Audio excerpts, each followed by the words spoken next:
Where do we live in Italy? We lived in a town called Durazzano, province of Benevento, which is about 25 kilometers southeast of Naples. Durazzano, provincia di Benevento. Vabbè, Non lo vedete. um, the primary livelihood was farming. The home was like 4 rooms. I remember there was one room where the cows were kept and a donkey, and there was an outside bathroom. The kitchen had a fireplace, you know, with wood. You had to use the wood to cook on it. Two bedrooms. And there was one stove. There was a propane stove. Then there was another room where we kept the supplies like sausage, prosciutto, grain, All the grains. all the stuff that you would use during winter. That we had 2 bedrooms and one area with a balcony. It was a pretty nice house. It was new. My father had it built like I don't know. I would say 10 years before we came to. We had to get the water out of the well with a rope and a bucket. No heat. Had furniture. The kitchen, I think the kitchen had dirt floor. All the other rooms had regular floors. Well, it did have dirt floor. It had No? not ceramic, but it was like Like a a clay clay Oh, floor. okay. All right. So Tile. they did have floors. Okay. But no running water. And not a dust. My father was in the Italian army and he fought against Under the Mussolini. Germans under Mussolini. And he used to tell us stories where he fought in Albania Libya, and Greece.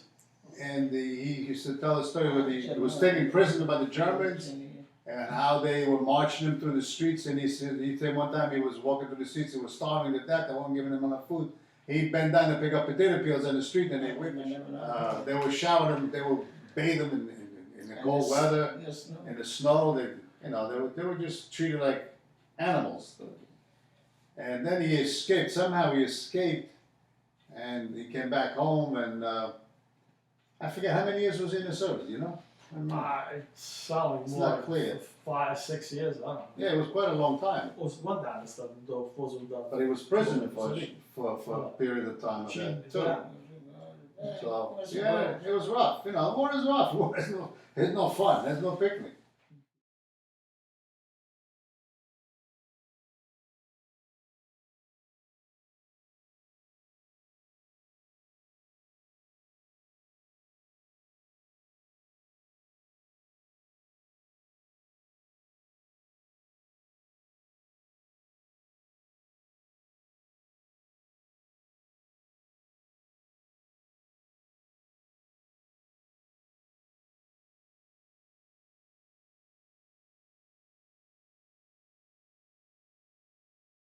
No fun. There's no picnic. Just like I saw action in Vietnam. There's no picnic. They lost one brother. My father lost one brother in Italy. His name was Carmine. What happened? He was a shepherd. He was with the sheep on the side of a mountain with another guy. They were guarding the sheep. Carmine, my father's brother, fell asleep. The other guy, what was it? The other guy, I don't remember his name. He found a mortar, an unexploded mortar from the American Army. He found it. He picked it up. He went and sat down next to Carmine when he was sleeping. He took a rock and he was going to take it apart. Yeah. But needless to say, the mortar exploded and they both got killed. My aunt who lives here, and Mary Grace, also got wounded. She was in Italy on an olive tree picking olives, and she had a goat. She tied the goat at the bottom of the tree. She climbed the tree, she was picking olives. All of a sudden, these 2 planes came by, they were American planes. They went by, one of them turned around, came back, and dropped a bomb right where she was. She lost her leg, it took her leg off.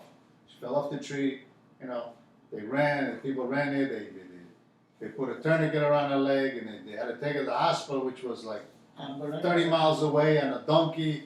And she's bleeding all this time. When she got to the hospital, they put her there in the hallway, waited. She had to wait. There was other wounded people. There was other wounded people there that laying in the hallway.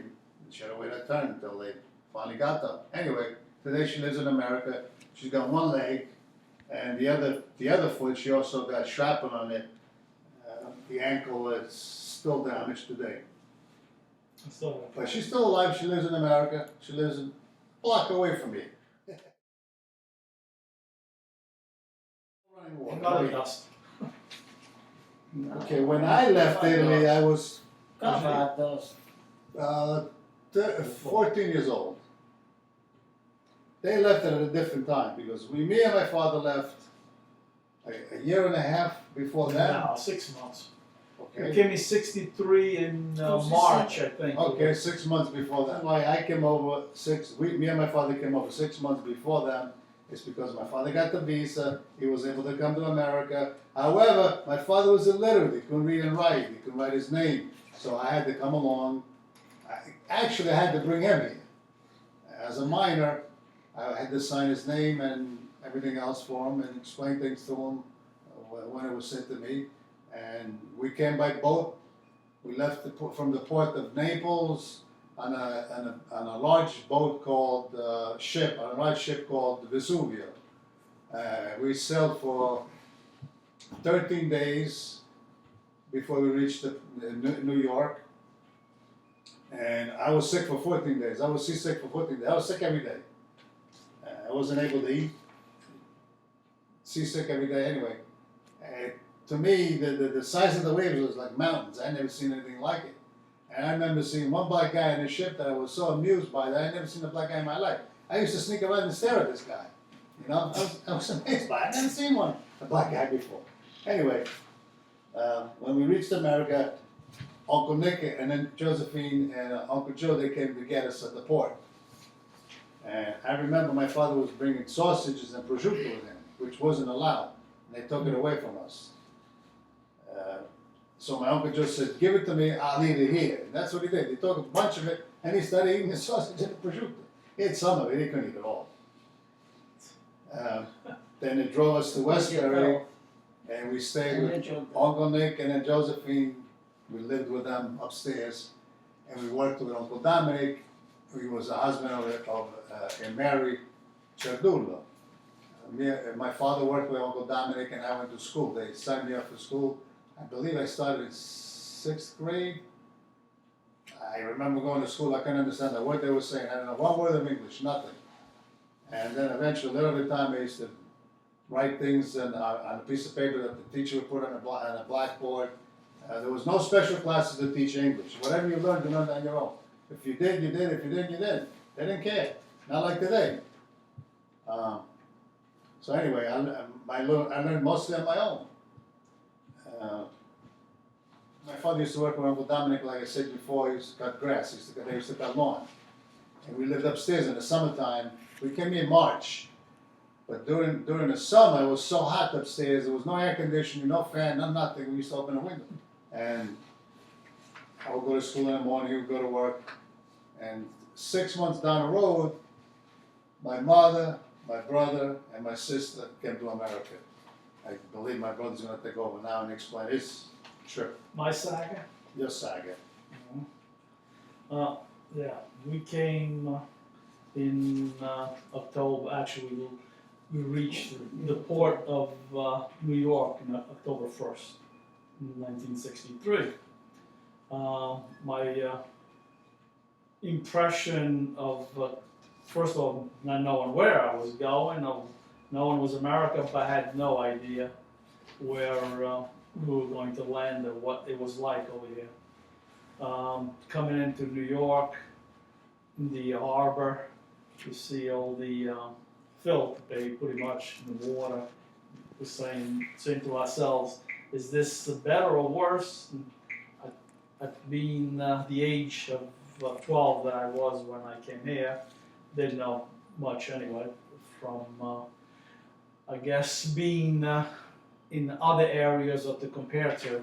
I pretty much, this was my first, I guess, city that I had traveled to. And once we got here, the same thing, we were staying with our relatives, specifically myself and my brother. We were staying at Aunt Mary, and my mother and father and my sister were staying at Aunt Josephine and Uncle Nick. So from that point on, I was registered to go to school. I was registered at Drexel Avenue School in Westbury, 6th grade. and like my brother didn't understand or knew anything as far as English to communicate. Did have some friends that I associated with as far as speaking to somebody, and also I had my sixth grade teacher, Mr. Cristiano. He spoke some Italian, and that was also helpful. But during the transition, trying to learn and trying to cope with the changes, it wasn't too tough to get over it, quite frankly. Things were much better. I was going to school. I was working in the summertime and after school at times for my uncle, and at some point later on for John Ambrosio, which he had the landscape business, and he also had some, I guess if you call it, what's the word I'm looking for, benefits to the fact that he gave you breaks, he bought you ice cream, and those kind of things. So that kind of lured you towards going with him than going give with us a sodas, right? That's his soda water used to call it. That's his lot. Mix it with water, 12-ounce can with a And half the a swimming gallon pool of was water. nice. Pretty much in a nutshell, I came here. I'm glad that I'm here. No regrets, and that's when we got here. Obviously, being the young age that we were, myself being 12, my sister was Francesco andava six years old. Francis, and my mother was what 30. About 39 years old she was when How she old came was over. Dad when he came? So Dad had to be. He was. What was the name? He's 2 years older. He's 2 years older than mine. So he would have been about 41. 41. Yeah. He was born in 1923, and she is born in 1925. It was harder for them to adjust because they were older than us. We were younger. Literally, time we started having friends and hanging out, and you learn a word here, before you put a sentence together, you're able to communicate. It took a couple of years, but that's how really we learned. It's a tough However, life. I just want to mention the fact that we left behind Grandma and Grandpa. Grandma's name was Francesca Buffolino. Grandpa's name was Francesco Buffolino. Father's side. On my mother's side was Nicola Viscidelli, and She had already passed away. Angela Viscidelli, maiden name Iuliucci. But she was already passed away. Italian, My grandma's maiden name on my father's side was Sinishkalki. So we left them behind. It was sad to leave them behind. Cousins and Cousins, uncles, aunts, uncles, a bunch of relatives. It was mostly on the Buffolino side. That was mostly. There were Uncle Joe and Mary and Mary Grace and Josephine. Uncle Vincent Vincenzo. Uncle Nick and Those Josephine. were the from a blood relative. Those were our relatives. Yeah, I work on a farm, Fields. Da. I take care of the kids, everything. We live with grandma, grandpa, just we have a bedroom up the other side. After we make the new house, Sandrock, it's the place, it's the name of Sandrock. And we move over there. After we move over here, forget the first time I go crazy. I want to go back in Italy because I don't want to stay on. I go work in a sweater factory for a couple of months. After that, go collect, the employment. You laid off. After that, work in a dry cleaner, 26 years. I work in a fireplace. Very hot over Like there. a fireplace. I can't believe it. I can't wait till I leave it. When I leave, I say, I don't want to say bye to nobody. It took 26 years to leave. 26 She couldn't find the years. door. She just couldn't find the door. Took her 26 years. That's it. So tough life. I go shop, listen, no dry, sometimes nobody home. I go shop, rain, snow, forget it life. not the same, I guess, In Italy, way of living as she had over there, obviously. we One got thing- everything in the house in Italy. We don't buy nothing.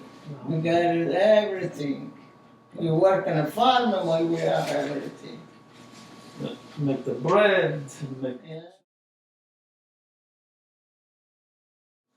basically I decided to join the priesthood or the monkhood or whatever you want to label. I was away probably, I don't know, 3 or 4 months in Sorrento by Naples. Nice place, I gotta say.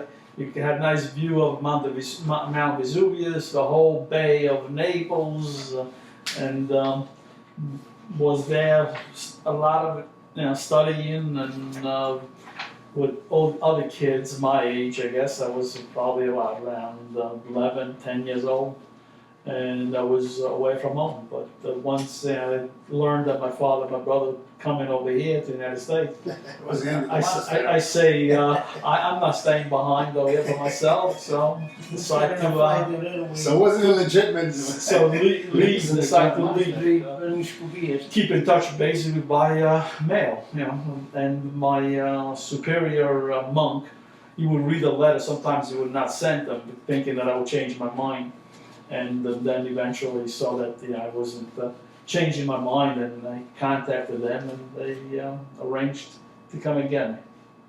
And I was back in Durazzo for, I guess, I don't know, 4 or 5 months, working a farm with the donkey and plowing the fields and Picking up rocks, and doing everything cleaning that the field. you do on a farm. Yeah, So that's it was, what we did. It was no fun, We but got a farm. it was. Over here, the people working on the farm too.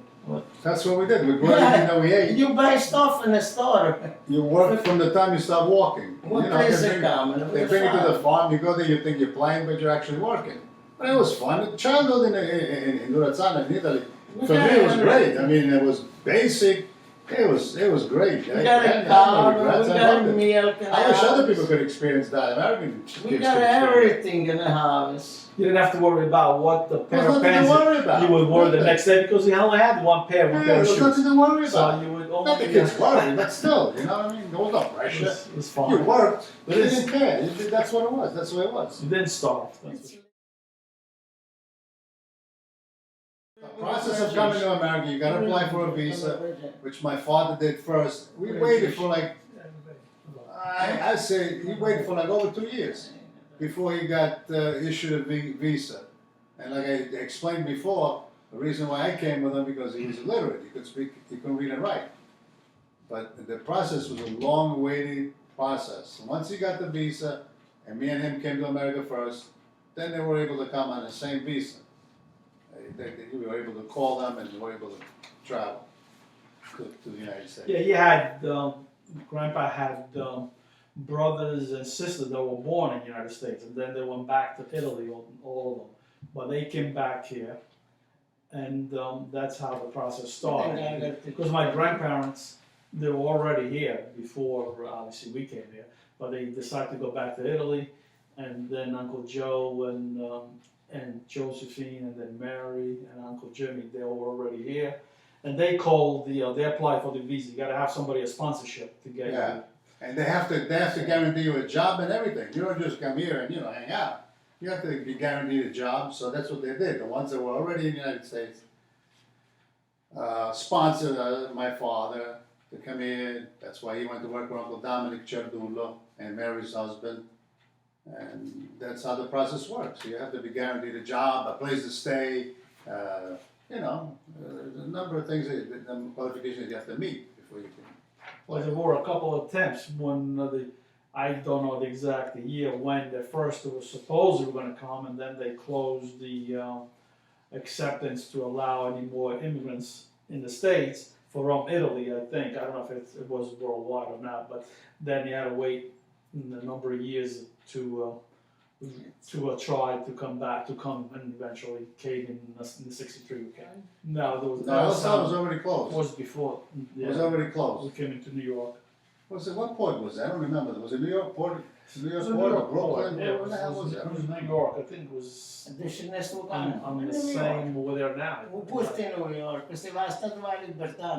Yeah, you can see the Statue of Liberty from the ship when we came. But not outside, that sign was already closed. It was, you know, somebody pointed out, I'm like, the Statue, what's the Statue of Liberty? I don't know what it is. You Never know, seen nobody it ever told me before. anything about it. Quando cinema You know what I mean? So, that was it. You didn't have exposure on television, radio, none of that. That We you didn't know anything would about the Statue of Liberty. know what there was over here. There wasn't. You were really going to exploring new country, but not knowing what it was all about. When my father got off the ship, he got down on his hands and knees and kissed the ground. Because he was so glad to be here, you know. Eventually made it. And he was able to, you know, not secure, but he was able to give us an opportunity for a better life. That's one of the major reasons why we came here. Really, there was no other reason. That was the number one reason.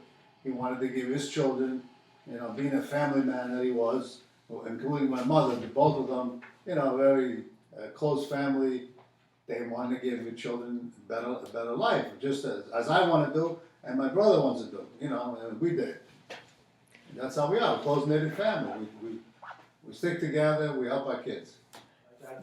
They checked before. I remember before we came, and had to go to Naples for several times for different things. They checked to make sure you were vaccinated. I mean, the vaccine, the regular, you know, vaccine. Other than that, you know, they didn't really check for any other type of, I guess, diseases, or they didn't give any immunizations that I remember.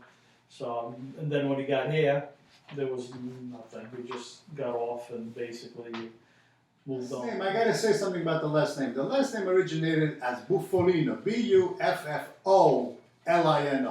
We later changed it. We shouldn't have, but we did. The reason why I changed it was because the Americans couldn't pronounce it. They were having difficulty pronouncing, so I changed the O, B-U-F-F-O, to B-U-F-F-A. That's not the correct spelling. That's not the birth spelling. Or through naturalization. Yours was changed through, no. Naturalization, Citizenship. when they went, that's when it changed. So it was changed, so the correct spelling is B-U-F-F-O-L-I-N-O. But otherwise, yeah, there is no significant basic. First memories of coming to America, I guess we were applying for either our passports, and I remember going to Naples. My grandfather, which is my mother's father, Nonno Nicola, came with us, and we must have gone out to eat after doing the paperwork. I remember having roast chicken, and I enjoyed it so much because it must have been made restaurant food, which we were not used to having. That's one of my earliest memories. I remember preparing and saying goodbye to some of my little friends, and one of them was a little boy who was the same age as me, and we must have had some kind of argument, and I told him, when I go to America, I'm not going to write to you, even though I didn't know how to write.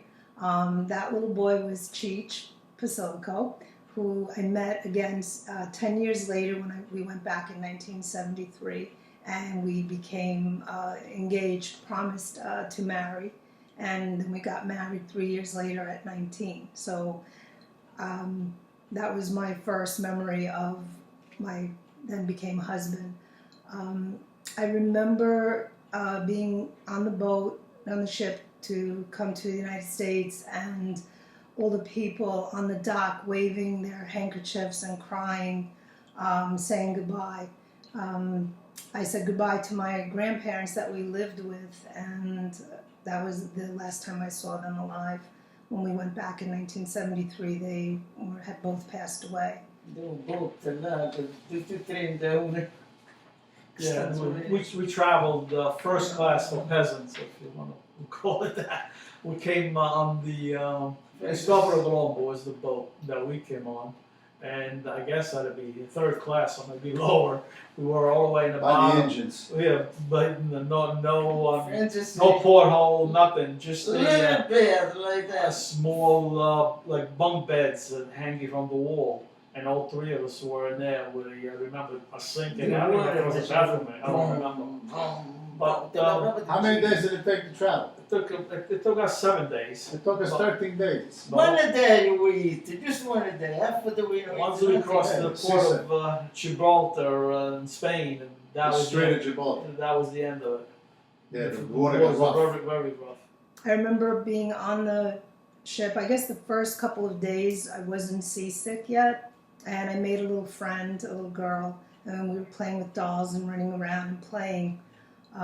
Once the seasickness kicked in, because we were about 8 days at sea, then it was very rough. Not wanting to eat, not getting up out of the bed.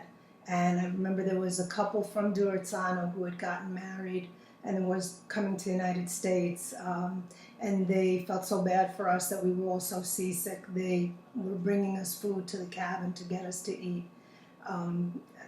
Then I remember pulling into the harbor, seeing the Statue of Liberty for the first time, and my mother crying that we had arrived.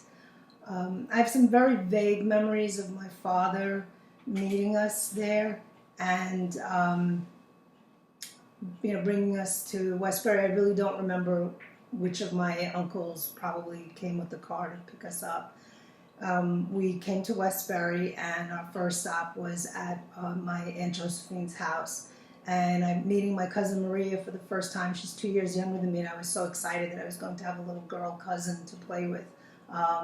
So that was those are my earliest memories of that whole trip and the time coming to the United States.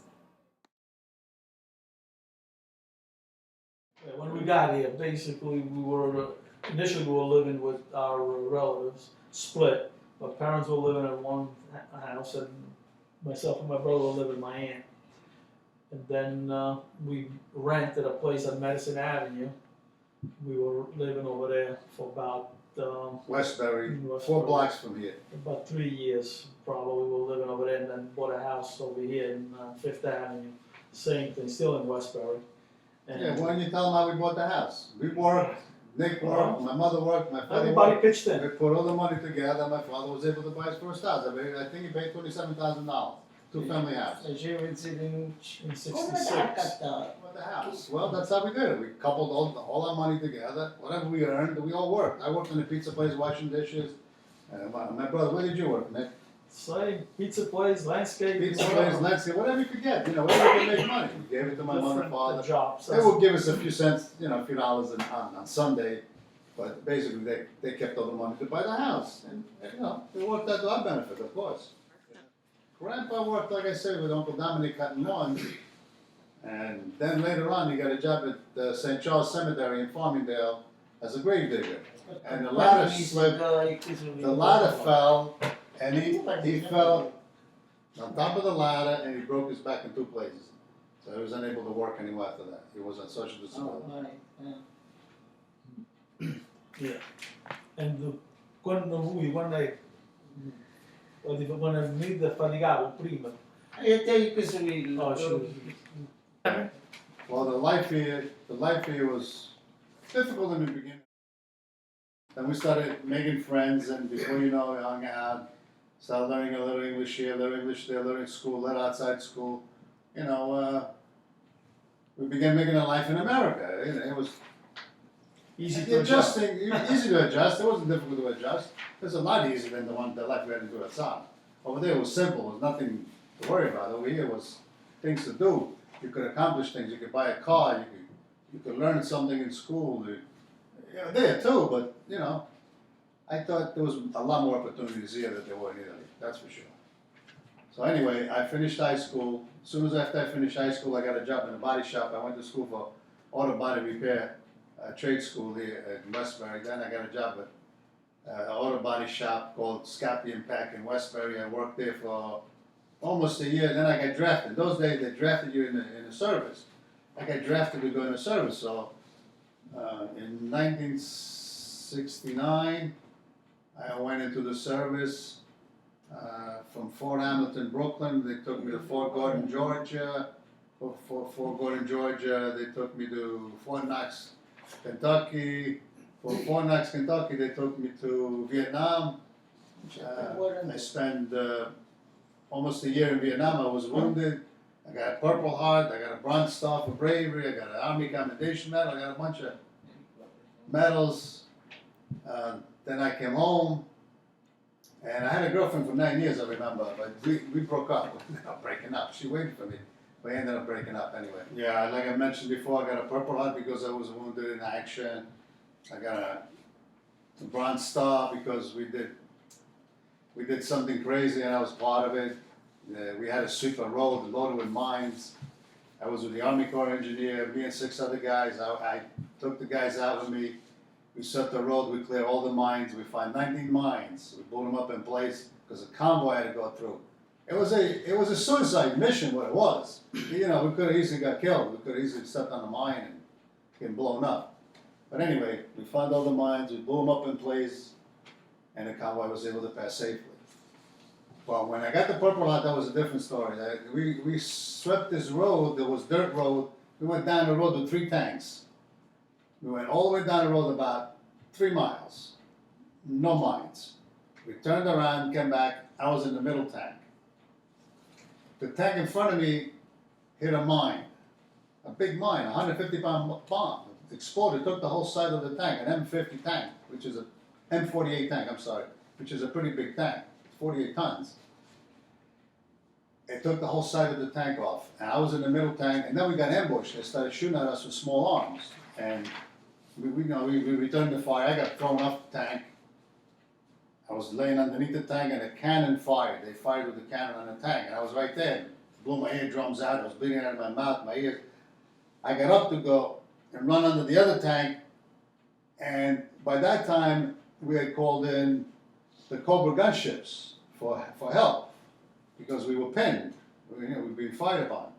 The Cobra gunships came from about 300 yards. They started firing their rockets, and they don't know what they're shooting at. They just start firing. It was hell. So I got up to run under the tank, and I got hit in the leg with shrapnel and in the back with shrapnel. I got under the tank, and I stayed there till the firefight ended. And then they medevaced us with a helicopter. Me and 3 other guys were wounded. They took us to the hospital. 3 guys got killed. 1 guy lost a leg. You know, but we don't know how many of them we killed. We couldn't find any because they used to hide. They used to hide in tunnels. When I was in Vietnam, I was drafted. I was another citizen.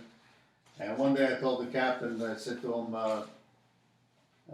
actually it was a lieutenant. I said to him, Lieutenant Surman, the least you can, his name was Surman. That was his last name. I said, Lieutenant Surman, the least you can do is make me a U.S. citizen. He says, what do you mean? You're not a U.S. citizen? I said, no. He goes, well, you're not supposed to be here. I said, well, I didn't come here on my own. You guys brought me here. You know, I didn't come here on my own. He said, make it sound like I came here on my own. So he says, okay, well, I'll talk to the captain. Anyway, they got together. They gave me a 7-day trip to Hawaii because you got to be on U.S. soil to become a U.S. citizen. They sent me there for 7 days. I became a U.S. citizen.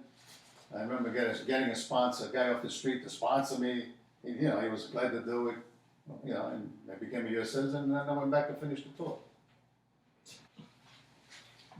Then I came back home in 1971, and I went back to the same job that I had in the body shop, and my foreman says to me, Frankie, why do you want to stay here? This is crazy. You're breathing pain all day long. You see Ernie, a guy who just died of lung cancer. See Ernie just died? He used to spray cars. He says, you should think of getting a different job where it's fresh air. So, I quit. And I went to work construction. And then went back to that field again. So then later on I got married, 3 sons, Rocco, Michael, and Thomas. And, we lived in Westbury for a while, and then we moved to Jericho to give them a better school district, a better future. And that's where we are today. Basically, I remember I had my first car, but let me mention this. I had my first car, a Corvair. Not a Corvette, Corvair. It was an air-cooled Chevy car. And, my first car was white, red interior, with a shift on the floor. It was fine in the beginning, but then it started, I don't know what happened. The cabin used to fill with smoke. I used to have to drive around with the windows down. But it was exciting getting your first car. My advice to the people that are going to be watching this video, especially the young kids, my advice is learn all you can, be all you can. Don't be afraid of anybody. Be yourself. Take chances. Don't be afraid. Just Then do I it. said, get a job. Oh, that That's it. goes without saying. Not a job. Start your own business. Once I started school over here, obviously went through all the grammar, 6th grade, 7th, and the junior high school. And at one point, I was also going to technical school for automotive. I went for, I think, 1 year, learn how to fix cars.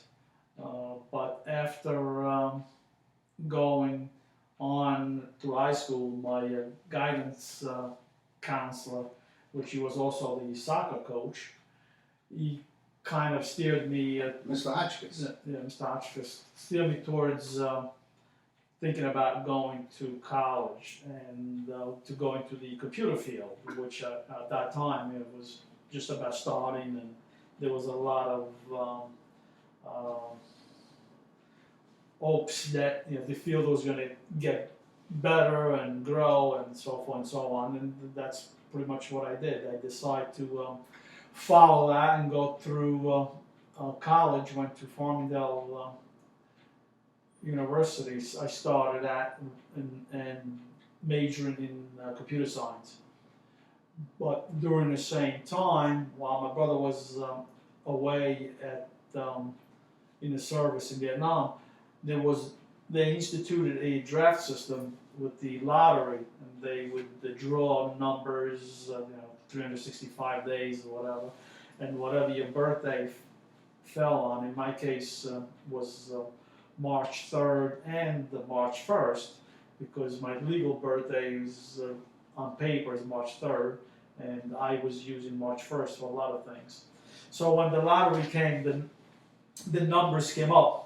And my March 1st date was, I think, in the hundreds, and they were calling the people up for March 1st, whether you were in college or not. It didn't matter at that time. So there was you had to show up for service. So I was served with reporting for the service, and when I saw that, I told them that I was still in college, and my number was wrong. My real birthday was March 3rd, which was in the 200 series, and based on that, they sent me back. Said, okay, you don't have to report yet. So I kind of, I guess, lucked out in that respect. Otherwise, I probably would have had to go into service myself. So from that, I continued on with my school. I finished Farmingdale. I graduated with an associate's degree in computer science. I had good grade. I made the dean's list. I was inducted in the Alpha Kappa society, whatever it's called. And I, upon graduation, within months, I got a job in the computer field as a computer operator at the Hempstead Bank in Hempstead.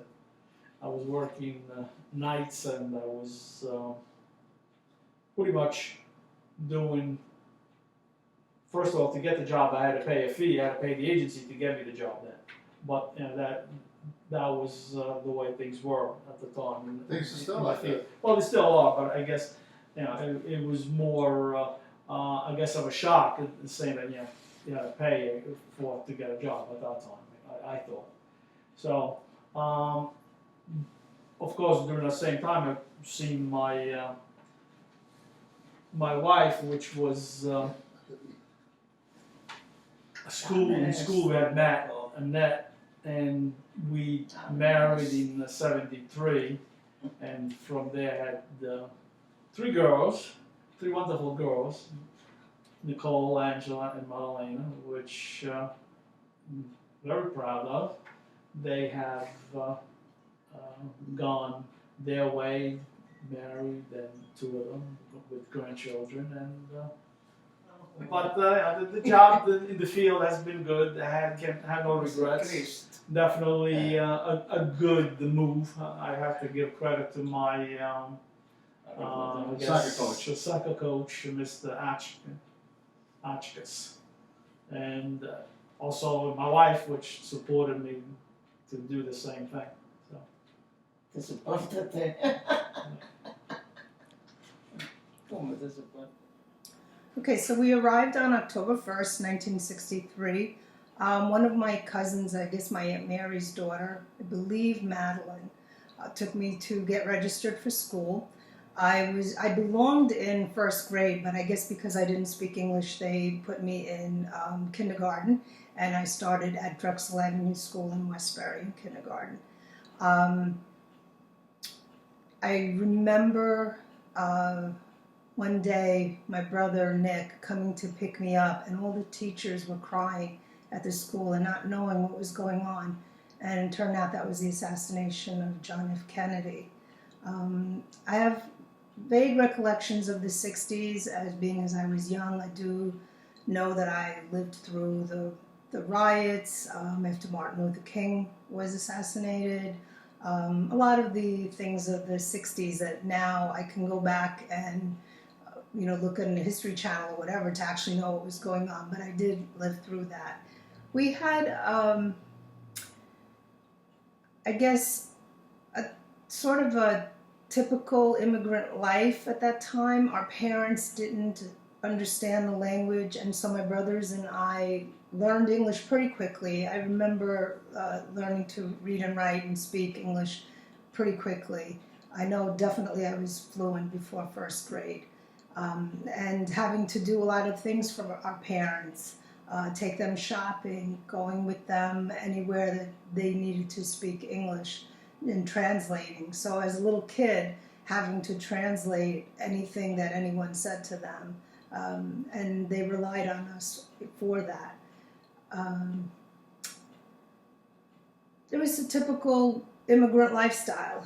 We wanted to keep as much of the old country, my parents did, but I know that I wanted to assimilate and not be different. I remember, I think it was Nick bringing mortadella or something like that in a sandwich for lunch and being teased by the kids. So I would tell Grandma, don't make mortadella sandwiches for me. Like I wanted peanut butter and jelly or ham or something, ham and cheese, something on American bread. I didn't want the Italian bread sliced or the little Italian loaves of bread because I didn't want the other kids to think I was different. I wanted to be an American. That was very important to me. I didn't want to stand out. I didn't like my name Frances. There were no other Franceses in school with me. I wanted to be Susie or Debbie.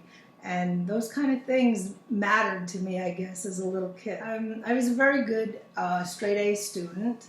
I was not really allowed to do much outside of school studying, so that's why my grades were so good. I did not work like my brothers did while they were in high school. I guess being the only girl, Grandpa, he didn't feel that I needed to work. So I had very good grades because that's all pretty much I did was go to school, study. I loved to read. I finished high school a year early. I doubled up on some of my subjects to graduate in 1975. I was in the top 20 of my class for graduation, and my parents never told me they were proud of me for my grades. It was just, I guess, something that they felt whether I wanted it, then I could achieve it. Most of my friends quit high school at 16 to go to work. And so I was very surprised at my graduation ceremony when my father remarked to another man who was there, who was an Italian man, who was there for his son, how he was proud of me that I had all good grades. And he said to that man, oh, my daughter is graduating with honors. And that was like the first time I ever heard my father say anything remotely sounding like he was proud of my school, my schoolwork. unfortunately, they did not think it was necessary for me to go to college, and I was not encouraged. So once I finished high school, I went to work. I had my first job in an insurance company, and I worked in the office. Being that my fiance was about to be 19, about to be drafted into the army, Italy at the time still had the draft. We decided to get married so that he could come here, because we had been writing to each other for 3 years. Yes, I know it sounds crazy, but we never saw each other after 1973. So we wrote for 3 years, and through letters, we decided to get married, and we set the wedding for June of 1976. So at that point, my parents and I were prepared for the wedding, and we flew to Italy and had the wedding and a reception there. When we came back to the United States, being that I had applied and become a U.S. citizen, I was able to process papers for my husband to come here right away. So he was able to come over in August. We got married in June. He was able to come in August as a spouse. So he was a legal alien and able to come here and work and everything. And he had all resident alien rights. We lived with my parents in an apartment upstairs for, I think, 2 or 3 years. We had our first son, Pasquale, and Rocco were both born here while we lived in the house in Fifth Avenue. Then when Rocco was about a little less than a year old, we moved to a house that we bought in Carl Place, and we lived in Carl Place. We started to make plans to move back to Italy. Cheech, my husband, Frank, always wanted to move back, and we finally agreed. Pasquale was about 6 years old, so we wanted him to start school there, to start going to first grade in Italy, and not have language barrier, just like the opposite of what I did, coming here. So we wanted him to be able to start school in Italy. So in 1984, we had sold the house, packed everything up, and flew back to Durzano, and we lived for about a year with his parents, and then we prepared the house that I had grown up in, well, not grown up in, but the house that was my parents' house in Durzano. So we moved there to the house in San Rocco, and we lived there for 3 years until in 1988 we decided to come back. Interesting enough, when going back to Italy, I found myself again an immigrant. I now felt I was an American, and an American going back to live in Italy, and I had to learn Italian. I spoke dialect, just having been raised. I always kept my Italian dialect, but I needed to read and speak and write proper English. And we also decided to open a business, and I had to apply for a business license and pass a test. And when you apply for a business license there, you have to not only pass a test to get the license, but you have to speak to Chamber of Commerce. It's about 12 men interviewing me of why I wanted to open this business and explaining to them in proper Italian. So I kind of understood what my parents felt like coming here. I had an advantage of already knowing Italian and knowing the town and having relatives there, but it certainly felt like going back in time and experiencing life as an immigrant. So in 1988, we made the decision to move back to the United States. By that time, I had 3 sons, my youngest, Angelo, having been born in Italy in 1986. So he came here just a month before his 2nd birthday. We unfortunately did not have financial means to come back and move buy a house right away. So we lived for about a year with my parents. 6 of us in 4 little rooms. It was a little tough, but we made it. My kids slept in the living room on a pull-out couch, Rocco and Pat, and it was fighting every night, getting them to go to sleep. Angelo slept in a crib in Grandma and Grandpa's room, and Uncle Cheech and I had the other bedroom. After about a year, we bought the house that we still currently live in on Hyacinth Street, and that was 1989. And so we moved to Hyacinth Street, and I was working, at that point I was working at Macy's in the Human Resource Department, and my husband Frank was working for a construction company. In March 11, 1991, he suffered a sudden fatal heart attack and passed away. That left me with barely 2 years of living in a house with a mortgage and 3 young sons to raise on my own. I continued to work at Macy's for a few more years. I was well liked, and I kept getting promotions so that I was able to support us. We did have some help with my parents. My father was very good to us. Whenever I needed something, he was always there for me, and definitely helped us out a lot. Helped us with babysitting so that I could work. Angelo was very young and was in pre-kindergarten, and he would stay with my father so that I could work full time, and the other 2 boys would stay with them, with my dad, and then my mother also when she retired, and they would stay with them so that I could continue to work full time. We lived pretty much a simple life. We made it, we got through it. It was difficult not having father in the house. My sons went through some difficult times, but we managed, and I think the family life that we have and love of family, strong family around us, really mattered and kept us very centered, and was always a focal point of my life, that I had my brothers when I needed something were always there for me. My sisters-in-law, everyone really helped whenever they could, and greatly appreciated that.